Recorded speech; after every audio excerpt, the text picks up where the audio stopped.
Oke teman-teman, selanjutnya kita akan melanjutkan tata nama senyawa kimia yaitu asam. Yang dinamakan asam itu berarti melepaskan ion H+.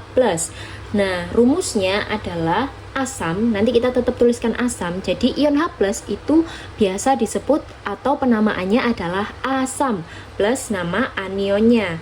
Nah, sekarang kita masuk ke contohnya ya. Ini kalau misalnya kita pisah seperti biasanya, reaksinya adalah berarti berapa? 2H+, kemudian SO4 plus SO4, punyanya ini 2-. Nah, ini H+ itu dinamakan asam. Nah, sesuai video yang sebelumnya, kalau misalnya poliatom SO4 2- itu sudah ada penamaannya, yaitu sulfat. Sehingga kita langsung namakan asam sulfat. Kemudian selanjutnya, H3PO3. Berarti ada 3H+, 3H+, sama seperti di part 1 ya. Nanti kalau misalnya kalian bingung, kalian bisa nonton yang video sebelumnya terlebih dahulu. Lalu PO3 itu pasti 3-. Jadi namanya kalau H+ berarti namanya langsung kita tuliskan asam. Mau itu koefisiennya 1, mau itu koefisiennya 2, tetap namanya asam. Kemudian PO3 namanya fosfit, jadi asam fosfit. Ini sudah ada di penamaan poliatom ya, sama seperti yang di atasnya.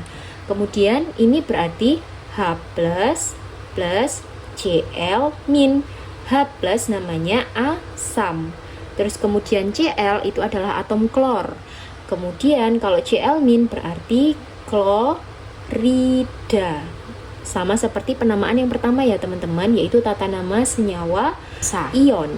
Nah, selanjutnya adalah tata nama senyawa basa, yaitu senyawa yang melepaskan ion OH-. OH- ini disebut dengan atau penamaannya adalah hidroksida, yaitu rumusnya kation plus hidroksida. Nama kationnya apa, kemudian ditambahkan dengan hidroksida.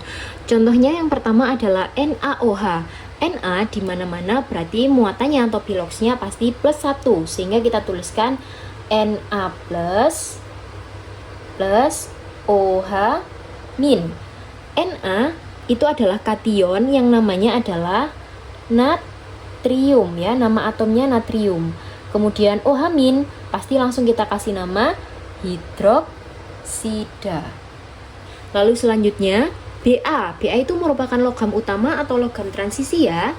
Ba itu merupakan logam utama karena dia punya satu macam bilox, yaitu hanya 2+. Makanya nanti penamaan kationnya ya sudah tidak perlu angka Romawi. Kalau misalnya teman-teman masih bingung, lagi ya ada di video sebelumnya, yaitu Ba. Ba-nya ada berapa? Ada 1 kan, karena di sini nggak ada tulisannya. Kemudian di sini OH-nya 2 kali, berarti ini muatannya punya Ba, karena dikali silang kan, jadinya 2+ plus OH-nya ada 2, karena ini menunjukkan jumlah koefisiennya. OH-nya berapa atau muatannya berapa? Karena Ba di sini nggak ada tulisannya, berarti OH-nya itu pasti -1. Ba namanya adalah barium. OH- sama ya, namanya hidroksida. Nah, selanjutnya yang terakhir yaitu FeOH3. Fe itu adalah logam transisi di mana dia punya beberapa macam bilox. Jadinya langsung kita tuliskan, Fe-nya ini kan 1 sebenarnya, tapi nggak dituliskan. Makanya Fe, kemudian muatannya dia punyanya temennya, yaitu 3++. Ini ada berapa OH? 3 OH, muatannya punyanya Fe 1, berarti -1 atau min. Jadinya namanya adalah Fe itu namanya besi. Nah, ini tetap kita tuliskan angka Romawi seperti biasanya ya, yaitu besi 3 hidroksida. Paham nggak teman-teman? Kalau misalnya ada pertanyaan, boleh langsung komen di bawah. Tata nama senyawa yang terakhir adalah tata nama senyawa hidrokarbon sederhana yang terdapat 3 macam, alkana, alkena, dan alkuna. Alkana dengan rumus atau formula CnH2n+2, alkena dengan formula CnH2n dan alkuna CnH2n-2. Kemudian untuk penamaannya, kalau misalnya tadi di tata nama senyawa kovalen atau non-logam dan non-logam, satu itu kan mono. Nah, di sini namanya met. 2 bukan di tapi et. 3 prop, 4 but, 5 pen, 6, 7, 8, 9, 10 sama ya. Nah, terus kita langsung ke salah satu contohnya. Misalnya, aku punya C2H6. Koefisien N itu yang miliknya C kan, jadinya N-nya misalnya 2. Kita yang pertama adalah, cara pertama kita kalikan dulu koefisien atau yang di belakang C itu dengan angka 2, yaitu 2 kali 2 itu kan sama dengan 4. Lalu kita lihat yang di atom H, ini ada 6. 6 itu apakah lebih besar dari 4 atau sama dengan 4 atau kurang dari 4? Jelas lebih besar daripada 4. Nah, berarti kalau lebih besar daripada 4, dia menggunakan rumus 2n plus 2. 4 ditambah 2 sama dengan 6, makanya dia alkana. Nah, sekarang kita lihat C-nya ada berapa? 2, berarti et. Langsung kita namakan, berarti dia etana. Nah, yang selanjutnya C4H8. Nah, langsung kita kalikan 2 juga ya.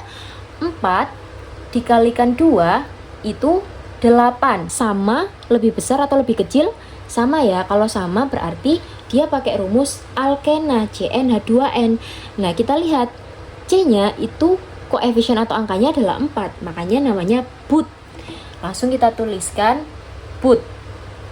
Nah, karena dia alkena jadinya butena. Kemudian untuk yang selanjutnya C6H10. Nah, sekarang kita kalikan juga. 6 kita kalikan 2, berapa? 12. 10 pasti lebih kecil daripada 12. Berarti dia pasti alkuna. Nah, kita lihat 6 itu namanya adalah hex. Berarti kita tuliskan hex.